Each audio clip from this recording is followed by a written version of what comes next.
Assalamu alaikum bagbanlar. Mınaki kış mezgilinde biz boş oturbay жазгынын камын көрүп, жазга чейин биз пландоо иштери менен болушубуз керек. Ошол огородубузга кандай көчөт тигебиз жана ал көчөттү максаты эмнеге? Базарга алып чыгып мөмөсүн сатыш үчүнбү же ар бир адам өзүбүз жеш үчүн тигебизби? Ошону жакшылап ойлонуп, анан ошого жараша огородубузду пландашыбыз керек. Пландоо иштери билесиңер, бүгүн бирди пландап, эртең кайра планыбыз өзгөрүлүп кете берет. Ошон үчүн азыртадан бош убакытты өткөрбөй, пландап, ошону кагаз бетине түшүрүп, эмне көчөт тигем, эмне мөмө жемиш тигиш керек, ошолорду пландашыбыз керек. Жана ошолу тигип атканда дагы пландоо иштери бар огороддун. Мисал айта кете турган болсок, түндүктөн түштүктү көздөй карай тигилет.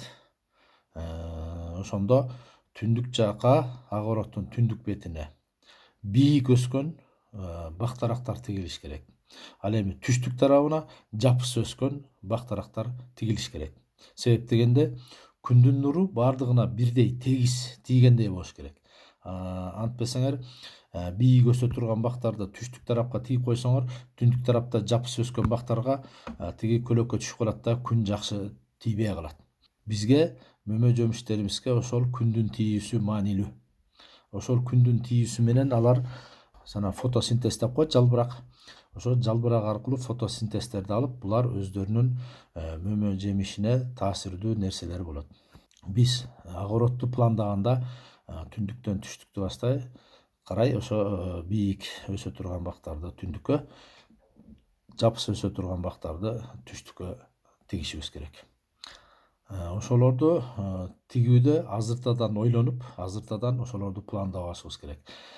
Ошолорду пландап, анан февраль айларында ошол питомниктер менен барып сүйлөшүп, питомниктерге заказ берип коюш керек.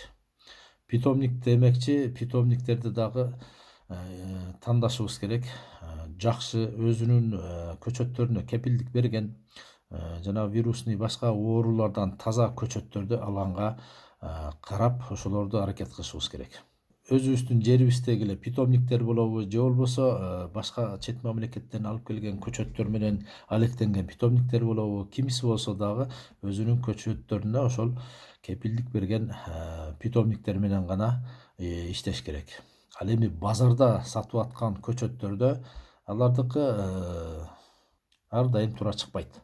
Кээ бирде ушундай бир соодагерлерибиз бар, алар эмне кылат, эптебел акча кылыштын кесепетинен эле каяктан сапаты жакшыбы, начарбы иши кылып көчөттү алып келет дагы кооздоп көрсөтүп, жакшы сүйлөп, муну алсаң мындай тигиндей деп сатып кое берет. Ал эми билгиле, бул көчөт тигип, бул багбанчылыкта убакытты талап кылат. Себеби бир жыл, минимум бир жыл, көбүнчөсү 2 жылдан кийин анан мөмөгө киргенде, анан ошондо билебиз ошонун сорту туура чыктыбы же туура эмес чыгып калдыбы деп. Элестеткиле, аны 2 жыл күтөсүңөр, эмгектенесиңер, аны багасыңар, аны 2 жылдан кийин ал туура эмес болуп калса, сорту бөлөк же башкача бир начар болуп калса, 2 жылдан кийин ал базардагы адамды таппай каласыңар. Ошон үчүн питомниктерден барып алганыңар өзүңөр үчүн пайдалуу. Себеби питомник, ар бир питомник жакшы өзүнүн репутациясын карайт. Аларда ошол бир жакшы качественный берип, эртеңки күнү уят болуп калбаш үчүн, же болбосо антиреклама болуп калбаш үчүн жакшы питомниктер, алар өздөрүнүн продукцияларын жакшы карайт. Ошон үчүн мен айтаар элем, базардан албай, питомниктерди карап, питомниктер менен иш кылгыла, питомниктерден барып алсаңар, алар ар кандай, эми кээ бир питомниктер 1 жыл, кээ бири 2 жыл сопровождение кылып берет. Сопровождение деген ошол тиккенден кийин ошол сорту точно ошол сорт чыктыбы, чыкпай калдыбы, эмне болду деп ошол эмесине чейин сопровождение кылат. Анан эми баягы тигип атканда туура эмес тигип алып, өлтүрүп алып, анан кайра барып догурунган болбойт. Себеп дегенде вроде көчөт жакшы эле алып келесиңер, анан кийин тиккенде балким туура эмес тигип коюп, анан көчөттүн агротехникасын туура эмес кылгандык себептен көчөтүңөр өлүп калат да, анан булуңар начар көчөт экен деп барып питомникке кээ бир адамдар догурунушат. Бул туура эмес. Ошон үчүн тиккенди да үйрөнүш керек, негизи туура тигиш керек. Кудайым буйрса эми алдыда дагы ошол кандай кылып тигиш керекти дагы видео тартып чыгарганга аракет кылабыз. Андан бөлөк кыштын күнү эмне кылышыбыз керек?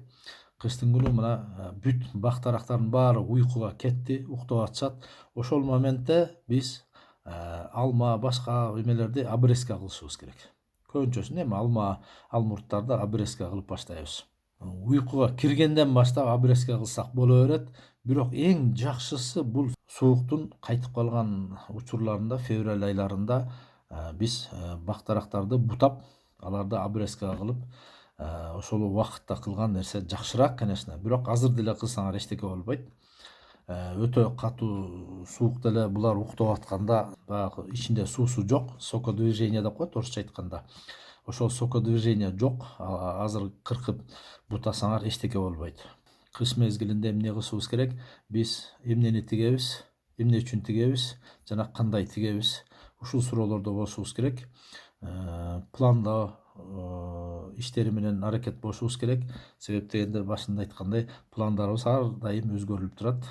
Февралга чейин өзгөрүлүп отуруп, февраль айдарында пландарыбыз бышып жетилип, ошонун баарын бекитип туруп, анан кийин питомниктерге барып заказ кылсак, алар мартка даярдап берет. Анан кийин март айынан баштап уже ошол көчөттөрдү тигип баштайбыз. Ошон үчүн кышы менен пландоо иштеринде бекем болуңуздар.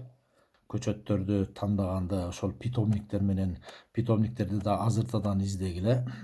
Адрестерин алып, телефондорун алып, азыртадан ошол питомниктер менен дагы алдын ала сүйлөшүп, мен ушундай алат элем деп алдын ала заказ берип койсоңуздар да болот. Ошол питомниктерди дагы жакшылап тандап карап алгыла, огородуңарга пландагыла, сөзсүз пландагыла. Ошол пландоо менен анан кийинки агротехникаларга жараша анан көчөттөрдүн өсүшү, мөмөнүн бериши ошолордон жакшы болот.